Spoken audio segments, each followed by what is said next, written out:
साल था 2003। Indian women cricket team को इंग्लैंड का दौरा करना था। ये बहुत बड़ी बात थी, दुनिया के सामने खुद को साबित करने का मौका। लेकिन ट्विस्ट ये था कि women's cricket association of India के पास पैसे ही नहीं थे, न फ्लाइट टिकट्स के लिए, न होटल्स के लिए, कुछ भी नहीं। भारत की बेटियां तैयार थी अपने देश का नाम ऊंचा करने के लिए, लेकिन उनके पास फ्लाइट में चढ़ने तक के पैसे नहीं थे। अब इस बात पर थोड़ा रुककर सोचिए, क्या होता अगर इंडियन टीम नहीं जा पाती? तो क्या मोह दिखाते हम दुनिया को कि बेटी को लक्ष्मी मानने वाले देश के पास इतना पैसा नहीं है जो अपनी क्रिकेट टीम को एक टूर पर भेज सके। तभी एक बॉलीवुड एक्ट्रेस सामने आई जिन्होंने बिना किसी मोह के वो टूर स्पॉन्सर किया। अब ये तो केवल एक कहानी है, ऐसी ही कितनी कहानियां और भरी पड़ी हैं जिन्होंने भारतीय महिला क्रिकेट के लिए सब कुछ दांव पर लगा दिया। ऐसी कहानियां जो सुन करके आंखें भर जाती हैं। और अफसोस की बात यह है कि इन पर कोई बात नहीं करता, क्योंकि हर उस मैच के पीछे जो इंडियन क्रिकेट टीम ने खेला है, हर उस टूर के पीछे, हर उस सपने के पीछे जो उस मैदान पर सच हुआ, इन सब के पीछे कुछ ऐसे लोग भी थे जिनको शायद आज वो पहचान मिले जिसके वो हकदार है। वो लोग जिन्होंने सब कुछ दांव पर लगा दिया, जिन्होंने शोहरत नहीं मांगी, जिन्होंने देश की बेटियों के लिए खुद को तोड़ दिया बिना किसी उम्मीद के। और नहीं, मैं प्लेयर्स की बात नहीं कर रहा, मैं उन गार्जियंस की बात कर रहा हूँ,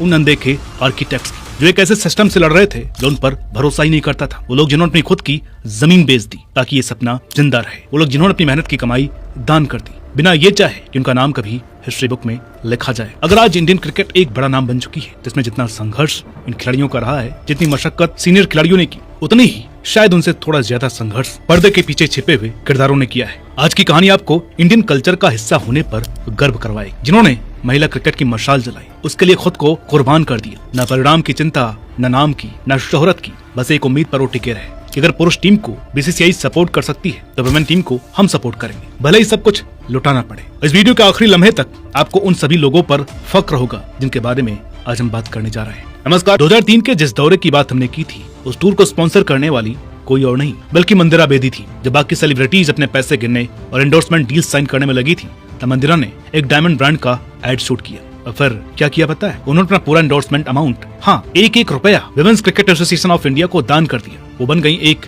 इनविजिबल स्पॉन्सर, ऐसी स्पॉन्सर जो खुद कभी अपने नाम का ढोल नहीं पीटती। उन्होंने आज तक इंस्टाग्राम पर कोई पोस्ट नहीं डाली, कोई मीडिया हाइप नहीं मचाई, बस चुपचाप कर दिया, क्योंकि इस वक्त इंडियन टीम को उनकी जरूरत थी। लेकिन कहानी ये खत्म नहीं होती। महेंद्र कुमार शर्मा, ये नाम शायद बहुतों ने नहीं सुना हो, लेकिन 1970 के दशक में लखनऊ की गलियों में एक शख्स माइक लेकर के घूमते थे, बस इतना कहते हुए, कन्याओं की क्रिकेट होगी, जरूर आइए। उनके पास न कोई वोट था, न बीसीसीआई का सपोर्ट, न पैसे, लेकिन उनके पास एक विजन था, एक सपना था, इंडिया में विमेन्स क्रिकेट को जिंदा रखने का। इस एक इंसान ने सचमुच अपनी खुद की प्रॉपर्टी बेच दी ताकि महिलाओं की क्रिकेट चलती रहे। 1973 में उन्होंने women's cricket association of India की नींव रखी और पूरे 32 साल, जी हाँ, पूरे 32 साल तक उन्होंने इस संगठन को चलाया, बिना बीसीसीआई की पहचान के, बिना किसी सरकारी मदद के, सिर्फ अपने यकीन के दम पर। और जब 2022 में उनका निधन हुआ, दुनिया ने मुश्किल से ध्यान दिया। लेकिन सुनिए, उनकी टीम की पहली प्लेयर रही शुभांगा कुलकर्णी ने क्या कहा था। उन्होंने कहा, अगर शर्मा ना होते तो भारत में विमेन्स क्रिकेट कभी उड़ान भर ही नहीं पाता। और फिर आते हैं लाला अमरनाथ, इंडियन क्रिकेट के फादर फिगर, वो लेजेंडरी क्रिकेटर जो चाहे तो रिटायरमेंट लेकर आराम कर सकते थे।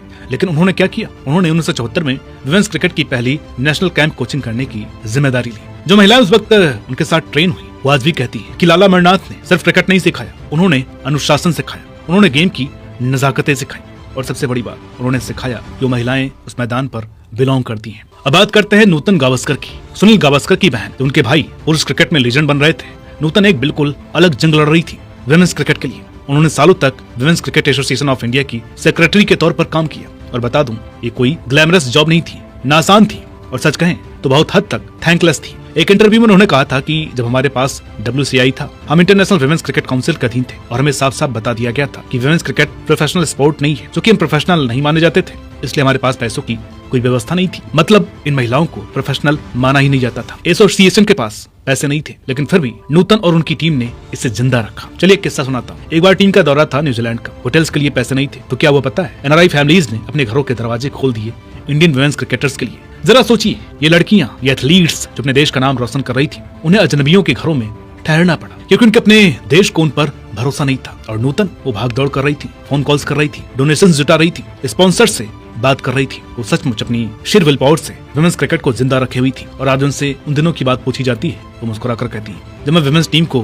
बिजनेस क्लास में ट्रेवल करते हुए, 5 स्टार होटल्स में रुकते हुए और हर रोज सुविधाएं पाते हुए देखती हूँ तो वो डिजर्व करती है, तो इससे ज्यादा खुशी मुझे किसी चीज से नहीं मिलती। डायना डुल्जी ये सिर्फ एक नाम नहीं है जिनकी बात हमने पिछले वीडियो में की थी। ये एक आइकॉन है, सिर्फ एक लेजेंडरी क्रिकेटर नहीं, बल्कि एक फाइटर है, एक योद्धा, एक ऐसी महिला जिन्होंने सिस्टम की मिसोजिनी के आगे कभी झुकना नहीं सीखा। उन्होंने सिर्फ क्रिकेट नहीं खेला, उन्होंने उस दौर में वुमेन्स राइट्स के लिए लड़ाई लड़ी जो दुनिया सुनने को तैयार नहीं थी। 1986 में जब इंडिया इंग्लैंड टूर पर गई थी, डायना टीम की कप्तान थी, लेकिन लॉर्ड्स के पेवेलियन में उन्हें एंट्री से मना कर दिया गया, सिर्फ इसलिए क्योंकि वो महिला थी। अपने खेल करियर के बाद डायना एक एडमिनिस्ट्रेटर बनी और लड़ाई वहीं खत्म नहीं हुई। 2017 में जब उन्हें बीसीसीआई की कमेटी ऑफ एडमिनिस्ट्रेटर्स में शामिल किया गया, तब उन्होंने चुप्पी नहीं साधी। उन्होंने बीसीसीआई के भीतर की मिसोजिनी को खुलकर एक्सपोज किया। उन्होंने बताया कैसे पूर्व बीसीसीआई प्रेसिडेंट एन श्रीनिवासन ने उनसे कहा था कि अगर उनके बस में होता तो वुमेन्स क्रिकेट को होने ही नहीं देते। डायना ने कहा था, मैं हमेशा से बीसीसीआई की आलोचक रही हूँ। जिस दिन से वुमेन्स क्रिकेट बीसीसीआई के अंदर गई, उसी दिन से बीसीसीआई एक बहुत ही मेल चॉविनिस्ट ऑर्गेनाइजेशन है। अभी बातें आसान नहीं थी,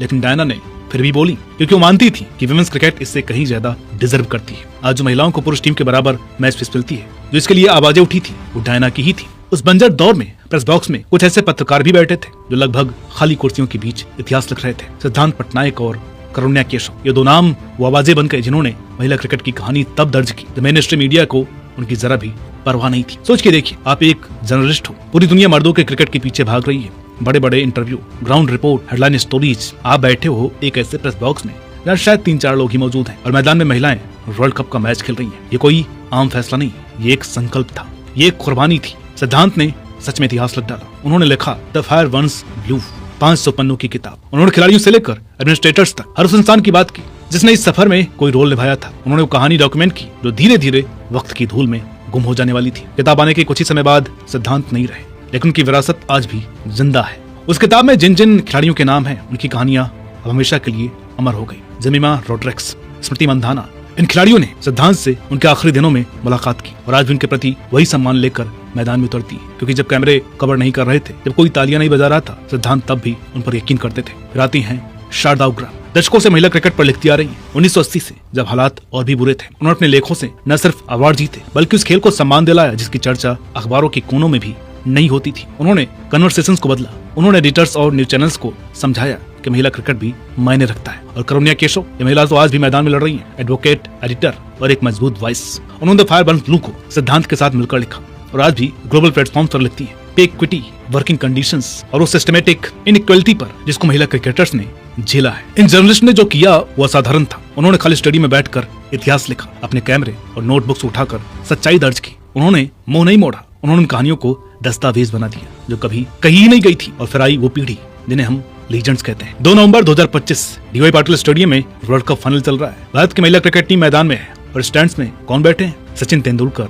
रोहित शर्मा, सुनील गावस्कर, वीवीएस लक्ष्मण, वो सारे दिग्गज जिनके सामने कभी कैमरे झुकते थे, आज खुद उन लड़कियों को खेलते देख रहे हैं, जिनकी कहानी कभी कुछ पत्रकारों ने खाली कुर्सियों के बीच लिखी थी। जब हरमन ने वर्ल्ड कप ट्रॉफी उठाई तो वो पल सिर्फ उन प्लेयर्स का नहीं था, वो पल उन सबका था जिन्होंने यकीन किया था। वो पल महेंद्र कुमार शर्मा के लिए था जिन्होंने अपनी जमीन बेच दी बस इस भरोसे पर कि एक दिन ये दिन जरूर आएगा। वो पल मंदिरा बेदी के लिए था, वो पल लाला अमरनाथ के लिए था, वो पल नूतन गावस्कर के लिए था, वो पल डायना एडोल्जी के लिए था। ये सब कुछ यूं नहीं हुआ, इन सब के पीछे वो लोग हैं जिन्होंने ये सपना जिया था। उन लोगों के बलिदान को याद रखना, उन सपनों को याद रखना जो दशकों तक संघर्ष में जिंदा रहे, क्योंकि यही असली कहानी है इंडियन वुमेन्स क्रिकेट की। ये सिर्फ उन प्लेयर्स की बात नहीं जो सिक्स मारती है, ये उन विजनरीज की बात है जिन्होंने तब भरोसा किया जब बाकी दुनिया शक कर रही थी। ये उन हीरोज की बात है जिनके बारे में कोई बात नहीं करता, लेकिन आज हमने उनकी बात की है क्योंकि वो बात किए जाने के, याद किए जाने के हकदार है, वो सेलिब्रेट किए जाने के हकदार है। क्योंकि उनके बिना ये ट्रॉफी नहीं होती, उनके बिना ये वर्ल्ड कप चैंपियंस नहीं होते, उनके बिना इंडियन वुमेन्स क्रिकेट बस एक भुला दिया गया सपना रह जाता। लेकिन ऐसा नहीं हुआ। आज जो सपना हकीकत है, एक खूबसूरत, शानदार, इमोशनल